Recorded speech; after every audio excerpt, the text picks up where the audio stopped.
kibbles are thermally processed, a high temperature and high pressure extrusion process.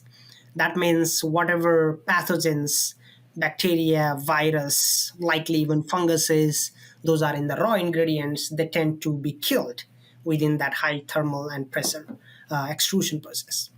Whereas raw is basically raw.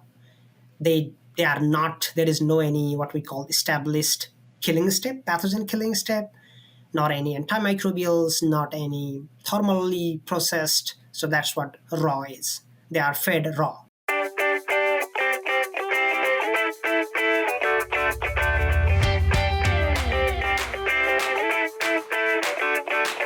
Hello and welcome to the Pet Food Science Podcast brought to you by Wisenetics. I'm Janak Dhakal and I'm dedicated to bringing you the latest insights and discussions into the pet food science industry. Get ready to expand your knowledge and stay ahead with today's episodes. And today I'm very honored to have a guest, Dr. Janak Dhakal, who is an assistant professor at the University of Maryland Eastern Shore. They currently at the Animal Sciences Department, and his focus is about food safety. Dhakal, nice to meet you. Well, thank you for having me, Jan. It's nice to meet you. So I like to introduce our guests themselves a little bit. We have a wide, audience. It's nice to see your career path. So would you mind telling us a little bit, where did you do your PhD? What is your background and your starting, and how did you end up being an assistant professor? Sure. Thank you, Jan. As what you are, I am actually a trained veterinarian. Originally I belong to Nepal. I was born and raised there. I had my what we call BVSC in that part of the world, which is equivalent to a DVM degree. I had that one from India. After that, I came to US. I also did masters there, and then came to US, Mississippi State University. My PhD was in poultry science, but my focus was on food safety, and I was mostly looking on the Salmonella control characterization during my PhD. After my PhD, I went to a company for a little bit. It was a private lab. The lab got shut down. They laid me off. Then I actually ended up landing in Manhattan, Kansas, which I call a pet food industry, the pet food science hub. I worked with Dr. Greg Ulrich, who is the supreme, I call him supreme pet food commander, and I learned a lot about pet food and pet food safety, where I worked with mostly Salmonella, a little bit with fungus, pathogen control in pet food, characterizations, byproducts, use of byproducts in pet food. Then I went to a little bit here and there, short time in Virginia Tech. Then I also went to Nebraska. Then I ended up coming here. It has been almost now 3 years. It will be 3 years in December. I'm here at University of Maryland Eastern Shore. And your research focus is, again, pet food safety. So what are your big areas of research at the moment? Well, that's a good question. So my research, my focuses are on two, let's say three, maybe I can call three. One is on, again, food safety. The broad category umbrella is the food safety. Under that umbrella, I'm working on human food safety, poultry, Salmonella, AMR, multi-drug resistance, biocide resistance. That is one project.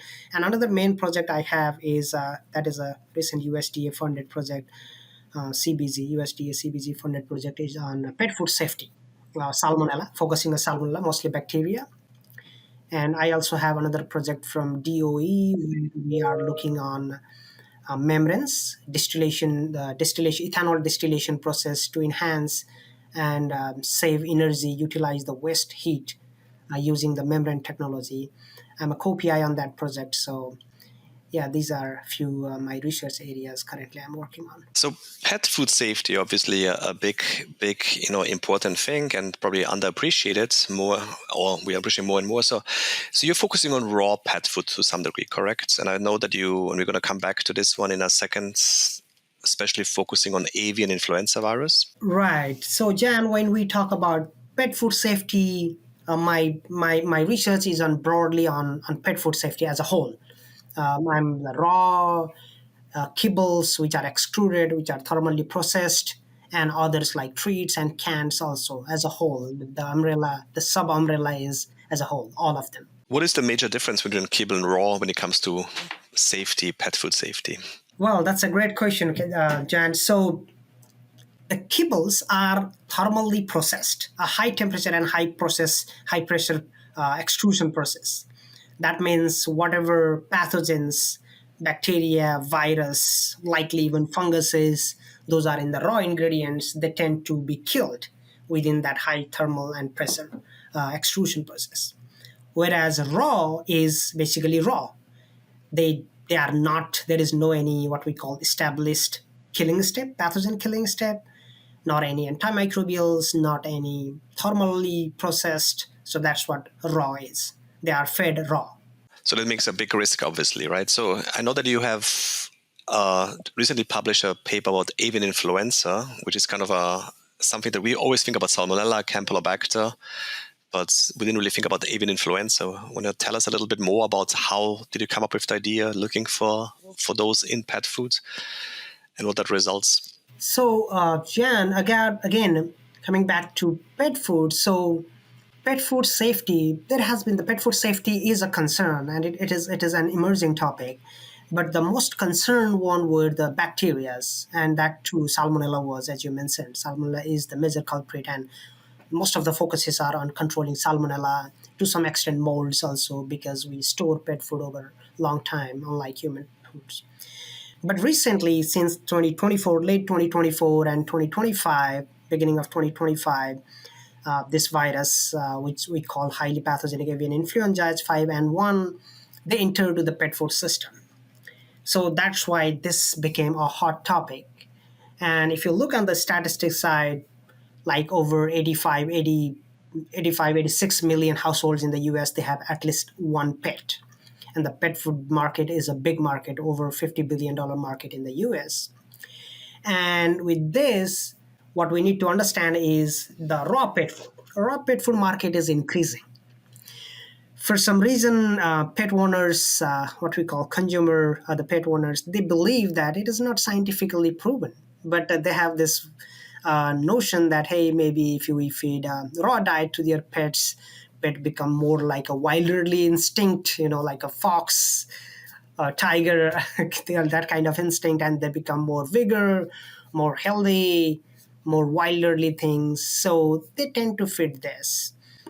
It is not recommended. FDA, AVMA, they don't recommend because of the aforementioned reason of especially Salmonella. But now the H5N1 is coming to the pet food recently, and that is a very concerning thing because of the not only the pets, the genetic, if it spills over to the human, you know, and this what we call clade. I'm not a molecular biologist. I'm not so. But that's 5-man-1 clade, this 2.3.4.4b. I think that is one is pretty common now. Since 2020, it has been more prevalent. And that thing now emerges in pet food, raw milk, and the both raw pet food and raw milk are offered to the pets, and they are becoming sick, and a lot of cats, dozens of cats are being dead. All this thing about, hey, maybe we could draft a small. While we were working on this paper, our goal was not to have a review paper. It was like kind of a general interest paper or a small editorial notes. Then we submitted.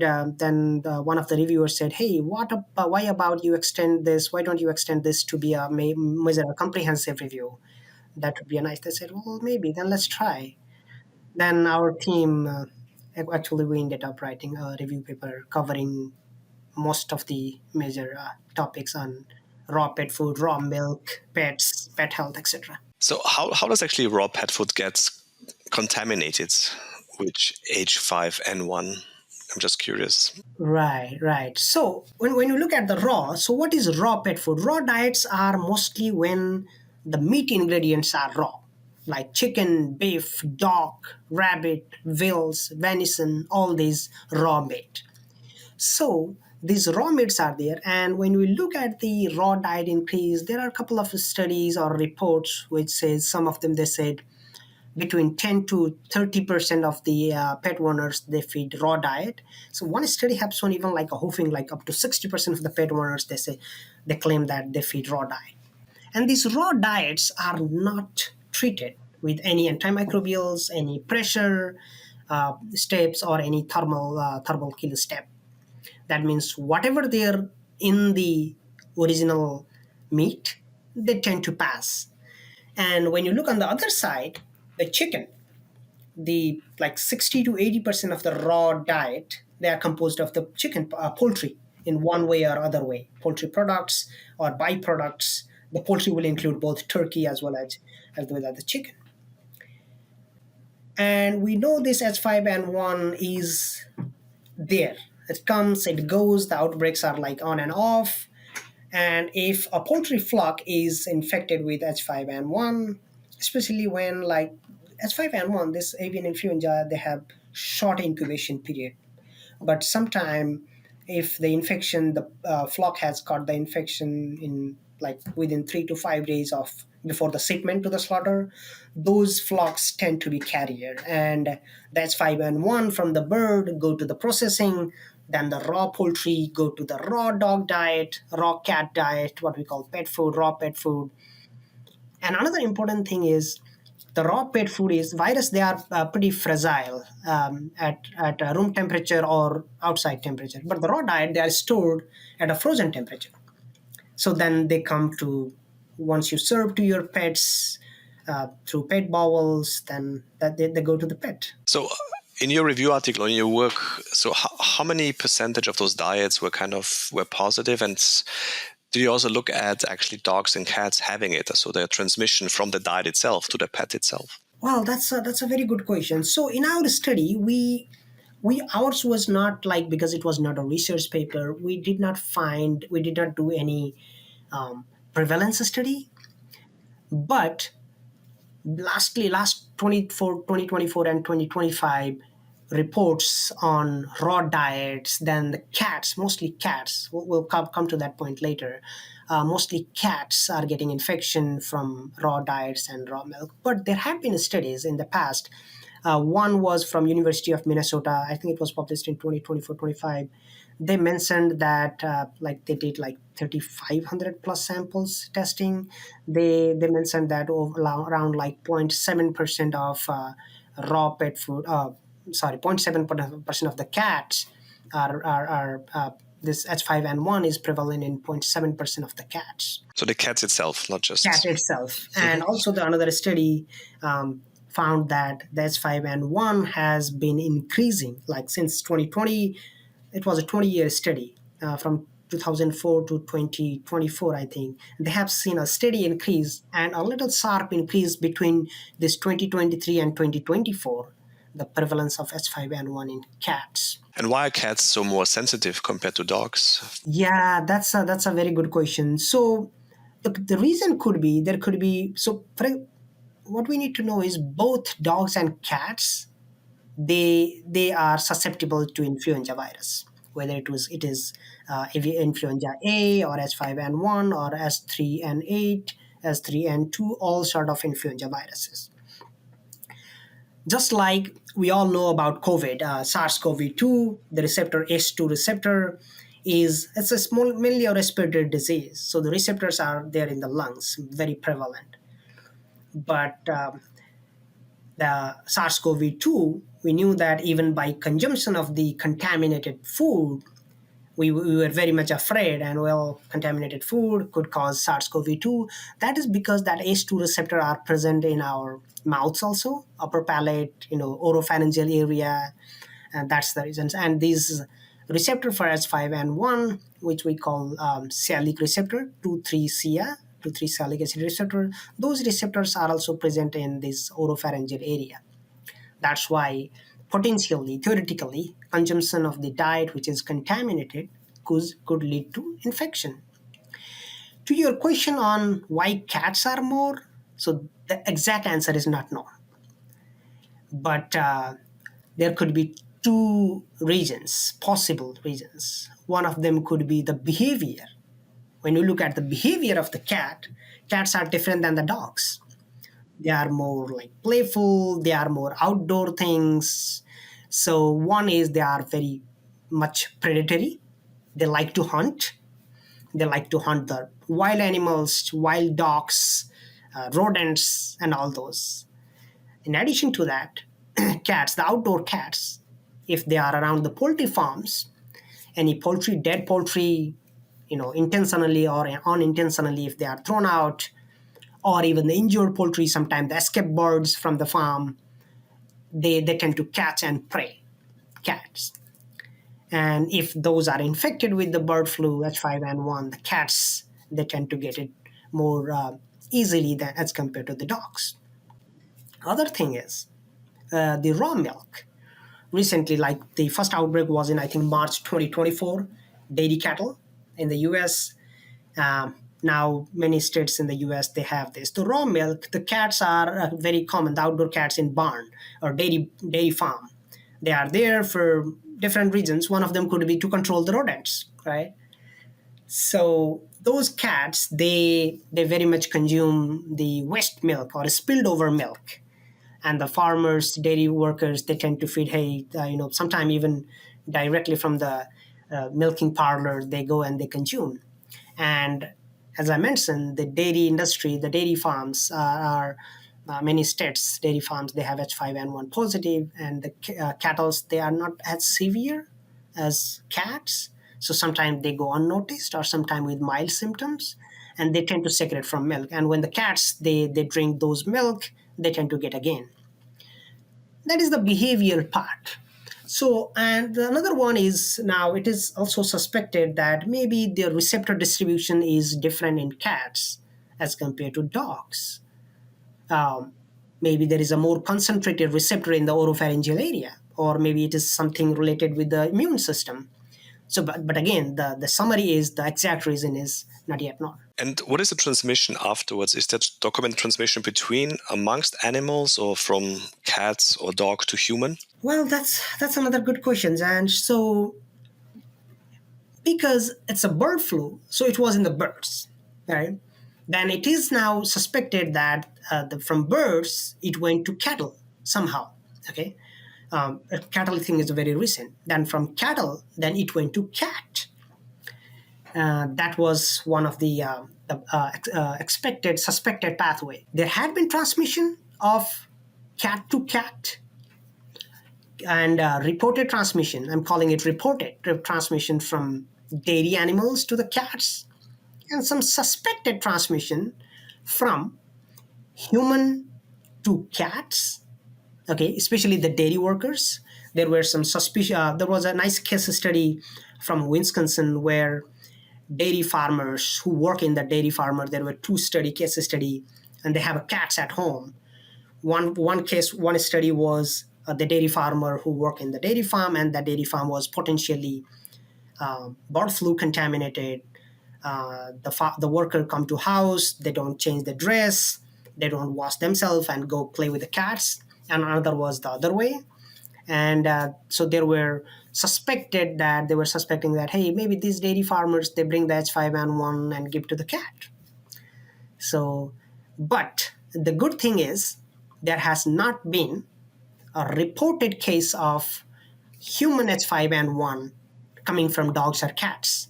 So which is a good thing. So what are the new regulations under FDA? So what are pet food companies need to be aware of? How does this now get regulated? Now, FDA has been very swift on this.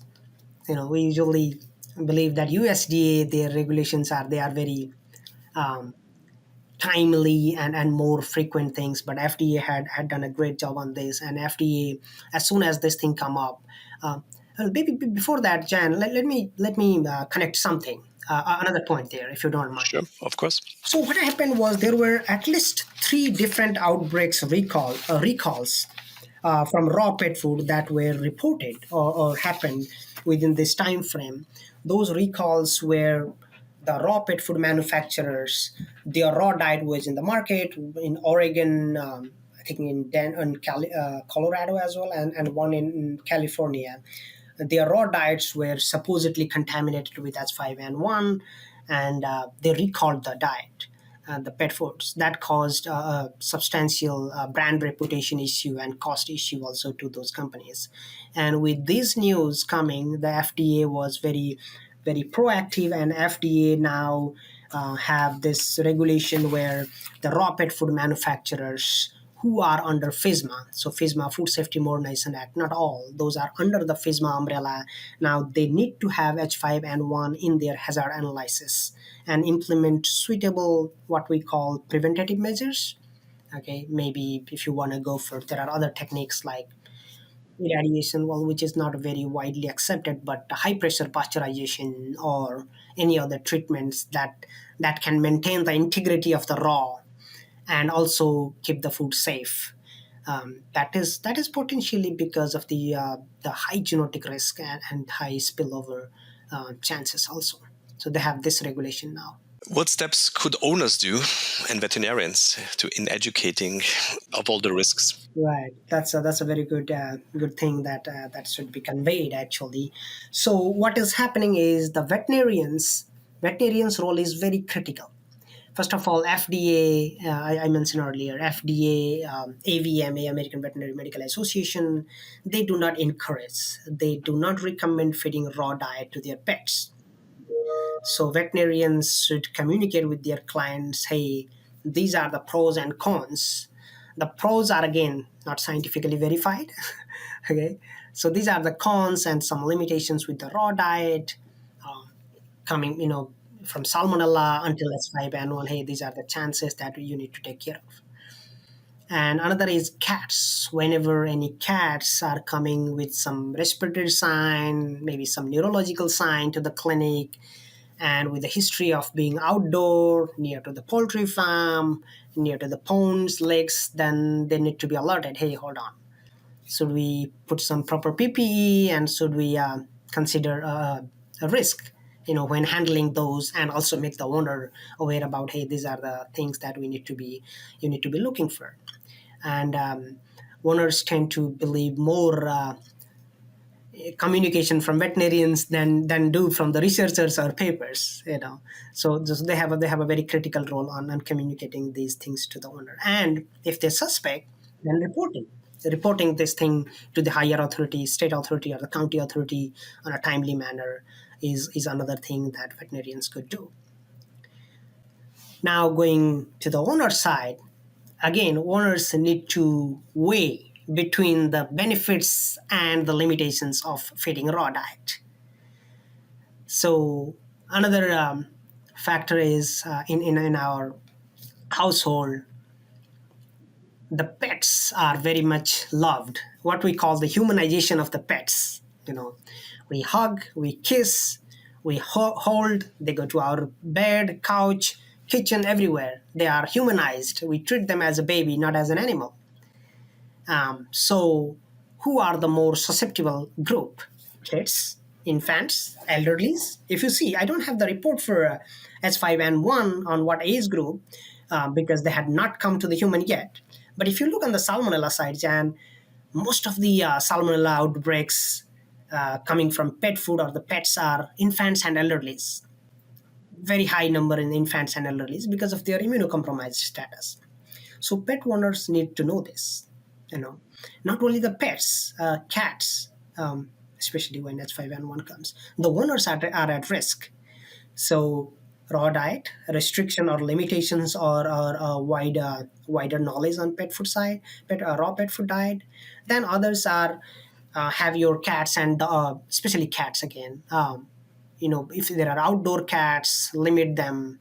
If you have indoor outdoor, limit them indoor. If you are taking them out with a dog, try to have leash or some sort of containment, not to let them exposed to the wild prey or rodents. Those are some of the things. And if you suspect any neurological or respiratory sign, any odd sign, then immediately alert yourself, isolate them, call a veterinarian, report.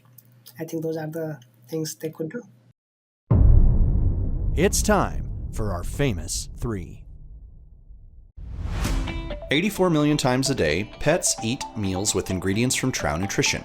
We bring together the science of ingredients, nutrition, and blending to unleash possibilities for pet food brands. Premixes are just the start. Turn to Trow for higher inclusion ingredients too, like proteins and carbohydrates, and highly sensitive ingredients like probiotics. With our palatants and base blends, you can feel confident about what comes in our bags and goes in yours. Learn more at TrowNutritionPets.com. I have another question that is kind of related. You mentioned about multi-drug resistant organisms, right? And there's also like more and more reports that raw food diets contain some of those. Can you tell us a little bit like a high level or like a summary of the concerns there and how often do they really occur? Well, that's a very timely question, and this is one of the study that currently we are doing in our lab. So we are screening, like, we already screen hundreds of the different diets that include raw diets, kibbles, treats, all of them. And this multi-drug resistance are salmonella. That happens for all the bacteria. This is not pertaining to viruses like avian influenza, but in salmonella is the main concern. So the salmonella that are in animal, what we call the One Health concept, bring the One Health concept here. Animals, farm animals, agricultural animals, and companion animals, then the environment and agriculture, then the human.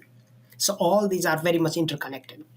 The use of antibiotic, not wise use of, unable to use the wise use of antibiotics, improper use of antibiotics, higher or lower uses of antibiotics. These all causes the antibiotic resistance.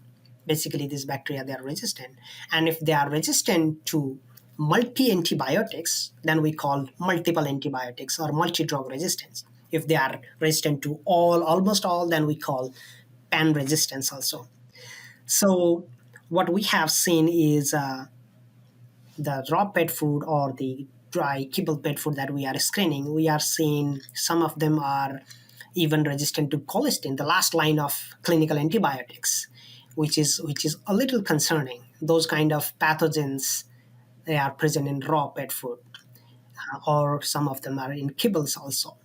And if that comes to the human or those immunocompromised group, basically we are very much limited. We'll be having a very limited antibiotics to treat to the human.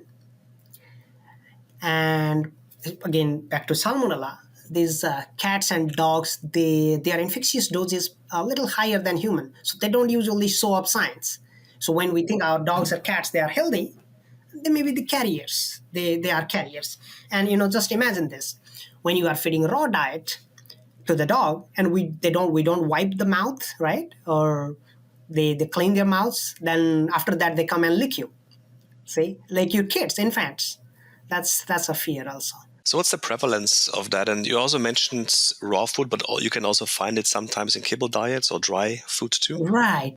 More commonly in raw pet food, because salmonella, as I mentioned, the kibbles, they have a very established heat kill step, pathogen kill step. So it's a very little uncommon, I will call it, to find those pathogens in kibbles or treats as much as they are prevalent in raw diets. So something to really be aware of. So we're at the end of our episodes. Let me ask you just one question a little bit.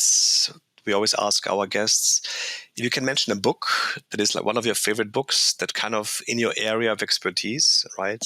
Is there something you could recommend to our audience? Well, in my area of expertise, that's a very good question. I will be unable to Or it can recall be that. outside too. I mean, something that is kind of related to your work.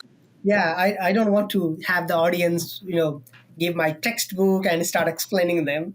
So outside is I'm not that voracious reader, but I read sometime whenever I get time. The Paulo Coelho's this Alchemist. I really love that book, where And the why? guy Santiago from. Have you read that book? Nope. No. Okay.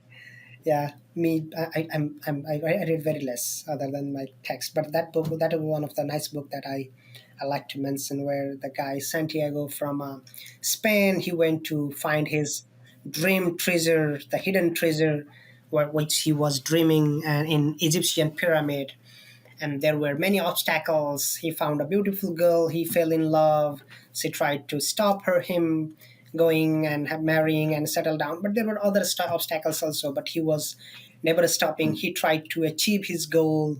So I think the moral of the story was, hey, if you have something in mind, you determine it, just focus it, the whole universe will conspire in favor of you to achieve the goal.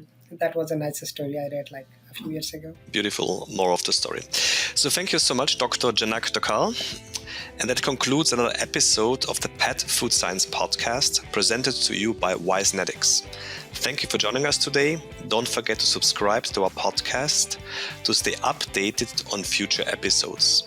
And if you enjoyed today's episode, please leave us a review. Your feedback is invaluable to us. Until next time, this is Jan Sogodolski from the Pet Food Science Podcast signing off. Thank you so much. Thank you so much, Jan.